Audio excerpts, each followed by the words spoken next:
Trick को use करने से आपका आराम से 20 से लेके 25 नंबर बढ़ जाएंगे। करेक्ट आंसर ज्यादातर इसी ऑप्शन में ही रहता है। मैथ्स और जीके जीएस में बस इस ट्रिक को फॉलो करना, आराम से करेक्ट होगा। जैन सभी भाई को तो कैसे सारे का सारे, आशा करता हूँ मेरे सभी प्यारे भाई एकदम मस्त होंगे। आप सभी का तैयारी बहुत ही जुनून के साथ चल रहा होगा। तो दोस्तों आज के वीडियो में मैं आप सभी के साथ शेयर करने वाला हूँ मेरा खुद का तुक्का स्ट्रेटेजी। अभी आप लोग ये बात सुन के बहुत लोग हंस रहे होंगे कि भाई ये तू क्या बता रहा है, तुक्का स्ट्रेटेजी, तुक्का लगा के कौन एग्जाम पास करता है। लेकिन मेरे भाई जो ट्रिक आज मैं बताऊंगा इस वीडियो में और जो स्ट्रेटेजी आपके साथ शेयर करूंगा ना, एकदम साइंटिफिक तरीके से ये प्रूविट है, ठीक है। इसलिए मैं ये चीज आप लोगों के साथ आज शेयर करूंगा और आप सभी को बता दे रहा हूं ये वीडियो इतना इंपॉर्टेंट होगा ना। ये वीडियो अगर पूरा वॉच करते हो ना आप लोग, उसके बाद आप बोलोगे और ये जो मैं चीज बताऊंगा आपको, जो ट्रिक बताऊंगा, इसे बस आप लोग घर में मॉक टेस्ट में एक बार ट्राई करके देखना, आपको रिजल्ट मिल जाएगा। मॉक टेस्ट में ये ट्राई करने के बाद जो रिजल्ट मिलेगा ना, उसके बाद आप एग्जाम में ट्राई करना, देखना यार कैसे आपका मार्क्स इंक्रीज होता है। मैं दावा करके बता सकता हूँ आज जो स्ट्रेटेजी आपको बताने वाला हूँ, तुक्का स्ट्रेटेजी,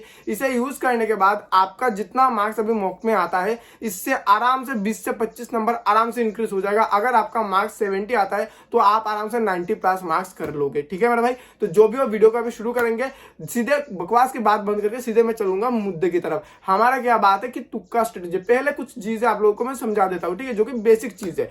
देखो मेरे भाई, तुक्का कब लगाना है, अभी आपने कुछ नहीं पढ़ा है और आपने एग्जाम में चले गए, आप तुक्का लगा दिए, एग्जाम में आप पास हो जाओगे सोच के, तो नहीं होगा भाई, ऐसे नहीं होता है, ठीक है। आप एग्जाम दे रहे हो तो इसके लिए आप थोड़ा तो सीरियस होंगे ना। मैं आशा करता हूं कि आप थोड़े तो सीरियस होंगे। अभी ध्यान से सुनना, आप थोड़ा बहुत भी पढ़े हो, ठीक है। तो अभी मैं क्या बोल रहा हूं, हमारे एग्जाम के जो पेपर आते हैं, पेपर में 3 टाइप के क्वेश्चन रहता है। एक होता है इजी, एक होता है मॉडरेट, एक होता है हार्ड लेवल का, ठीक है। अभी आपने थोड़ा बहुत तो पढ़ाई किया है ना, 15 दिन 1 महीने ऐसा तो किया है ना, थोड़ा बहुत तो किया है। तो जितना भी इजी क्वेश्चंस है ना आप कर डालोगे, मॉडरेट भी ट्राई करना, कर डालोगे। बाकी जो हार्ड क्वेश्चंस रहता है इनमें आपको तुक्का लगाने की जरूरत पड़ता है, ठीक है। अभी आपको अगर सरल भाषा में मैं समझाऊं कि पकड़ लीजिए 80 क्वेश्चन है, 80 क्वेश्चन में से आपने 60 क्वेश्चन अटेम्प्ट कर दिए, 60 क्वेश्चन आपने अटेम्प्ट कर दिए, ठीक है। लेकिन बाकी जो बचे 20 क्वेश्चन है, ये आपसे हो ही नहीं रहा, बहुत कोशिश के बावजूद आपसे ये क्वेश्चन नहीं हो रहा है, तो इस मामले में आपको तुक्का लगाना का जरूरत पड़ेगा। और मेरे भाई आपको बता दूं कि एसएससी जीडी का नेगेटिव मार्किंग 0.25 है, तो आप आराम से तुक्का लगाना, आराम से आपका फायदा होगा। तो कैसे लगाना है तुक्का, यही आपको मैं अच्छे से अभी बता रहा हूं, ध्यान से सुनना बस। आपने मेरा क्या बताया आपको पहले कि आपको जितना आपका मतलब क्वेश्चन आपको आता है उतना कर लेना, बाकी बचे जितने क्वेश्चन होंगे इसमें कैसे तुक्का लगाना है वो समझ लीजिए। मैं कुछ पॉइंट्स में इसको डिवाइड कर दिया है, ठीक है। तो इसमें से मैं पहला पॉइंट अगर बात करूँ ना, हमेशा याद रखना, पहला पॉइंट, जितने भी हार्ड क्वेश्चंस होते हैं ना, इनका करेक्ट आंसर ऑप्शन ए में होता है, यह बात याद रखना, ठीक है। अच्छा, अभी अगर मैं दूसरा पॉइंट की बात करूं तो मेरे भाई दूसरा पॉइंट ये बोलता है कि हमारा 4 ऑप्शन होता है, कोई भी सब्जेक्ट हो, चारों सब्जेक्ट में से हमारा 4 ऑप्शन होता है। इन 4 ऑप्शन में से ए बी सी डी, हमेशा चांस रहेगा कि बी या फिर सी, बी या फिर सी, ये दोनों ही आंसर होने का हमेशा 80 to 90% चांस रहता है, ठीक है। यह हमारा दूसरा पॉइंट हो गया। अभी मैं बात करूंगा हमारा तीसरे पॉइंट के बारे में, ठीक है। तीसरा पॉइंट ये बोलता है आप लोगों को हमेशा एग्जाम में ऐसा या फिर मॉक टेस्ट देते समय ऐसा आप लोगों के पास ऐसा क्वेश्चंस आता है जिनमें आप लोग आराम से 4 ऑप्शन में से 2 ऑप्शन को तो हटा देते हो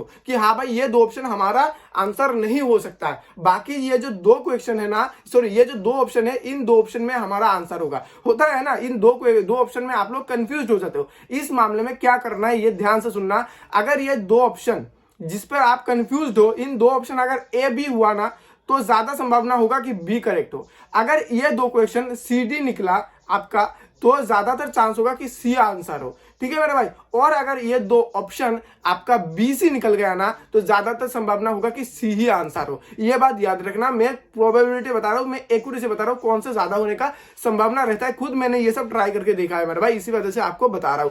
अभी मैं एक चीज आपको समझा दूं, 3 पॉइंट हमने डिस्कस करे, ठीक है। 3 पॉइंट हमने तुक्का का डिस्कस कर लिया है। अभी मैं आपको सब्जेक्ट वाइज बताऊंगा कि हिंदी, रीजनिंग, मैथ्स, जीके, ये इसमें क्या करना है। बीच में आपको एक इंपॉर्टेंट टिप्स में दे दूं, जब हम तुक्का लगाते हैं ना, तुक्का हमेशा याद रखना हमारे साइकोलॉजी के ऊपर बहुत प्रभाव डालता है, ठीक है। हमारा जितना साइकोलॉजी स्ट्रांग होगा, जिस बंदे का अगर साइकोलॉजी स्ट्रांग है ना, वो तुक्का लगा के आराम से क्वेश्चन सही कर सकता है, ठीक है।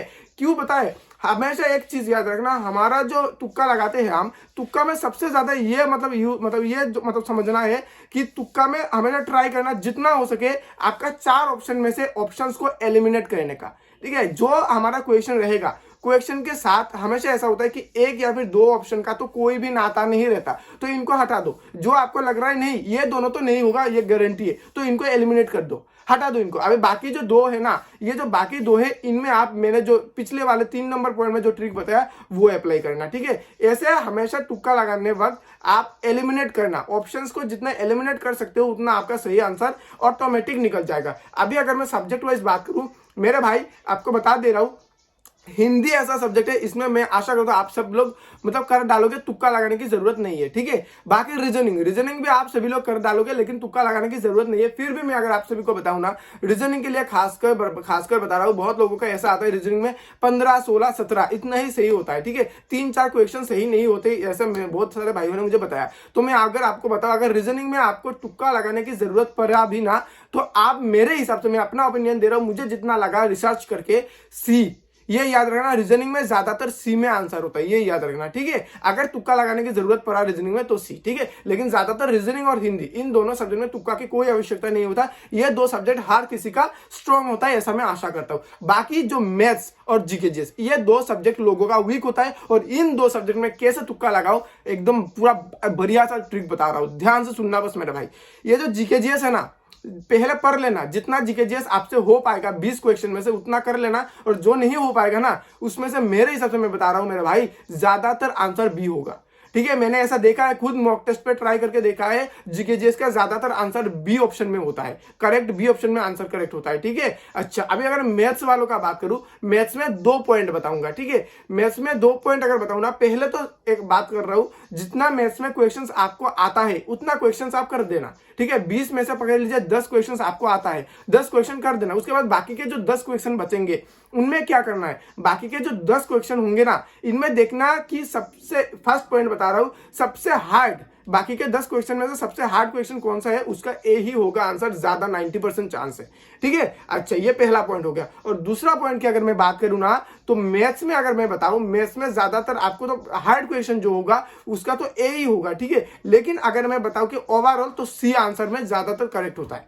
ठीक है। जो सी ऑप्शन होता है ना उसमें करेक्ट आंसर होता है, ये 90% चांस है। लेकिन जो आपका हार्ड क्वेश्चन रहेगा वो एग्जामिनर क्या करता है, वो ए ऑप्शन में ही उसको रख देता है करेक्ट आंसर को, ठीक है। तो मैंने अभी आपको सब्जेक्ट वाइज बता दिया है और ओवरऑल भी बता दिया है, ठीक है। तो आपको और एक कंक्लूजन दे देता हूं मेरा भाई, पहले भी बता दिया ये चीज, ठीक है, कि ये चीज पे आप यूज करना घर में मॉक टेस्ट देते वक्त, पहले मॉक टेस्ट दो, मॉक टेस्ट में इस चीज को मैंने क्या बताया इसको अप्लाई करो, देखो आपका रिजल्ट क्या आ रहा है। और मैं दावा करके बता सकता हूँ आपका जितना मार्क्स आता है इससे तो मार्क्स बढ़ेंगे ही बढ़ेंगे इस ट्रिक से। मैं खुद ये ट्रिक यूज करता हूँ, ठीक है, इसलिए आपको बता रहा हूँ। उसके बाद आप एग्जाम में जाके ये ट्रिक वो अप्लाई कर देना, ठीक है। बाकी वीडियो में यही बताया है आपको, जो बताया है बस ये सुन लो, ठीक है, ध्यान से सुन लिया, आप सबको मैंने बता दिया, सब्जेक्ट वाइज बताया, सब कुछ बताया है। और कंक्लूजन में और एक चीज बता दे रहा हूँ, पहले भी बताया है कि हमारा साइकोलॉजी के ऊपर बहुत वो डिपेंड करता है कि हम तुक्का कैसे लगाए, ठीक है। हमारा साइकोलॉजी अगर बिल्टअप रहता है तो हम तुक्के में आराम से कर देंगे, ठीक है। तो जितना हो सके मैंने बता दिया, जितना हो सके क्वेश्चन कर लेना, उसके बाद जो बच जाएगा उसमें तुक्का लगा के आ जाना, आराम से होगा। 0.25 पे नेगेटिव मार्किंग है, आपका फायदा ही होगा, जितना नंबर का हो आराम से होगा। बस वीडियो यही था, वीडियो पसंद आए तो क्या ही बताओ, भाई के साथ बस सपोर्ट करते रहना, और मिलेंगे नेक्स्ट वीडियो में। तब तक के लिए सभी भाइयों को जय हिंद।